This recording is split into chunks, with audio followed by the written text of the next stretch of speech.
One drill may not work for this athlete, and another drill will work for this athlete. So you have to adapt them to your athletes as you move along, or come up with different drills.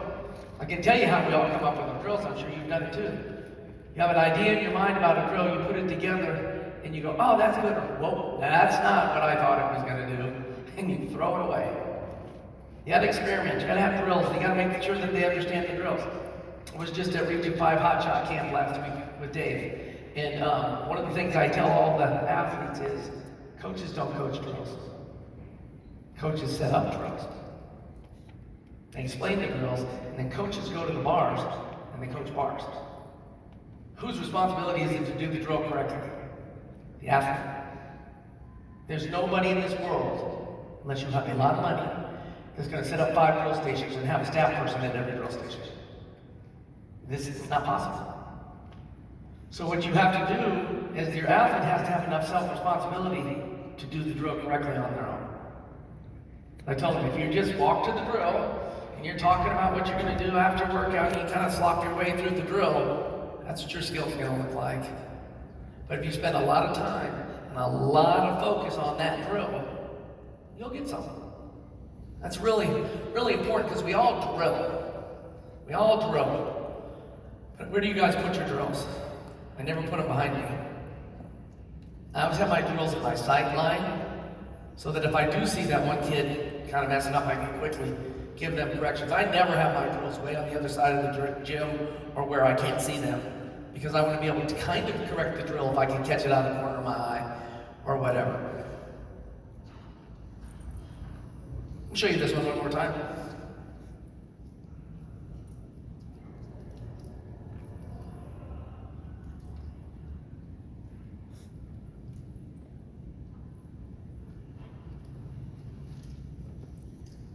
Okay, I told you, when I started, there are not a bunch of drills to connect releases. Most of it is spotting, understanding the skill, and teaching the skills on both sides correctly. So, I really don't have a whole lot. I think there's 9 minutes left in this. I'd love to have, if you have discussions, you want to talk about things, we can certainly talk about them, yes. Okay, so coming out of a range, doing contact on the bar into the pack. Right. If your athlete's just flying on the ray, catching all the way open, it's like out of control. Well, she can fly, yeah. She's flying, but getting congested, like calming. More than likely, without seeing her, on her ray, she's leaning back. So that means she's flying a little bit too far back. So if you keep her head in a little bit longer, she should turn over more on top of the bar. Valeria used to tell us that Tkachev and Ray should fall on top of the bar. If they're done correctly, they should automatically just fall on top of the bar. They shouldn't travel away.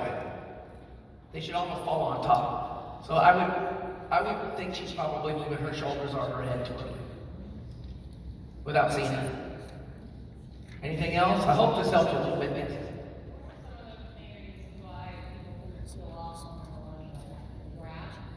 Well, because their head's out when they throw their baloney. And then, so what does an arch automatically do? Peels off. So when they're catching, they're already so arched that peels them right off the bar. A baloney should not have a massive arched. Again, it should have as much as you can throw. But if you throw your head and create an arch, a lot of times that arch will peel off the backside. And I don't care if they peel on them, you gotta be ready for it. Every kid who does them peels on them. That's just part of learning that skill. That's why you put the mat up behind. I want you to watch when you're there tonight, how many coaches stand around the bars when their kids are doing bars, and how many don't. Most of the coaches stand around the bars. Only takes one. One slip off the backside. One little mistake. Little things. How many of you watch Pan Am games? Why do you think Riley missed her right now? Because she wobbled in her handstand. Her rhythm was off. As soon as she wobbled, I went up. She was off on her rhythm a little bit, so she got a little bit off and threw her ray. You guys don't get to see training.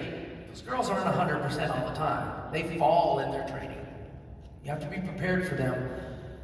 I know Valerie never was outside of the bars with Nastia. He was when she was young and she broke her nose and he never left the bars again.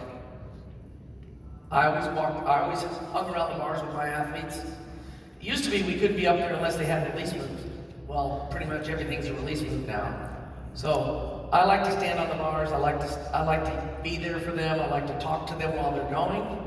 In practice, I just talk my way through. My hands are always ready to catch them. So it'll happen. A lot of times they don't get their dowel over the top of the bar. They catch under the bar. They don't catch over the bar. Yes.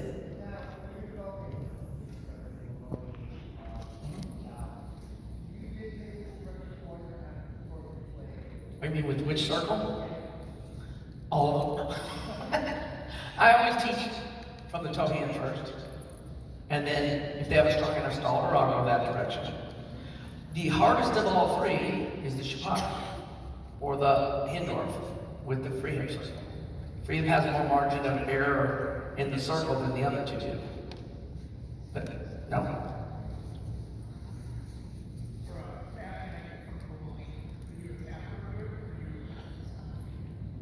A relaxed spot, not a big tap. Big tap flip us too much. So really, what we call it in developmental is that a false tap. Really, all you do is you just take that and relax it until you bend, so that the toes can actually move. If you have a big tap, then you're going to have a lot of action on the other side.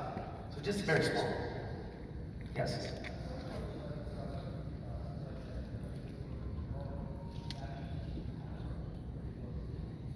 I teach them at the same time. But I think you have to throw the bar before you can have the bar. It's the same idea that we're getting on our dance elements. I'm watching. I watched all the way through Hopes. I watched through juniors. I watched the seniors. We have girls doing switch halves that can't do a switch lead. Let's add a half turn to it. So I would fly before I would turn, but I teach them at the same time. Anything else? Yes, sir.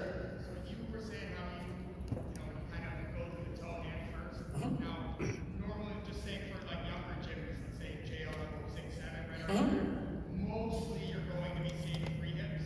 Would you start moving away from that free No. hip? Teach it toe hand? Keep your free hip. And then kind of move forward into it, maybe toe hand stalker. Well, I keep the free hip and I teach the toe hand, and then once they have the toe hand, then I worry about the staller. But I don't ever stop free hips. Even if I've never used them. My athletes still warmed up with 3 free hips. Because eventually, what if they change the code on you? What if a Maloney becomes a C? Oops, I need another circle. Oh, I started a free hip when she was a level 3. Why would you stop doing something that you've already started teaching? I would keep the free hip, and then in my gym, we teach the free hip and the leg drop at the same time. My athletes my level 3s and 4s aren't going to do a toe hand in the compulsory bar routine. It's too hard. It's too hard to do. The reason we all do the free hip is because it's the easiest one to do wrong. So we can do this little pretend back hip circle and push out and glide. But you can't do a little pretend toe or staller and push out and glide. That's why nobody does that. But you need to start learning the late drop really, really early so that your athlete's already learning them. A toe hand is not difficult. They can do them on the straps. 7 years old, 6 years old.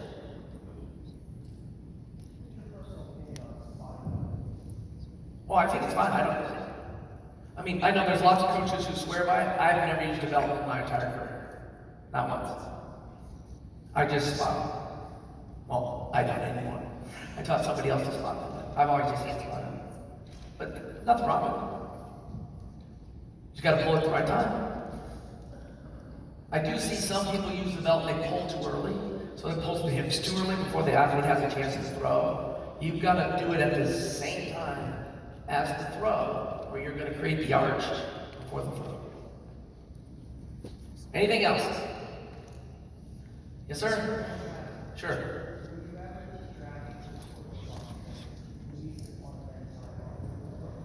I have not.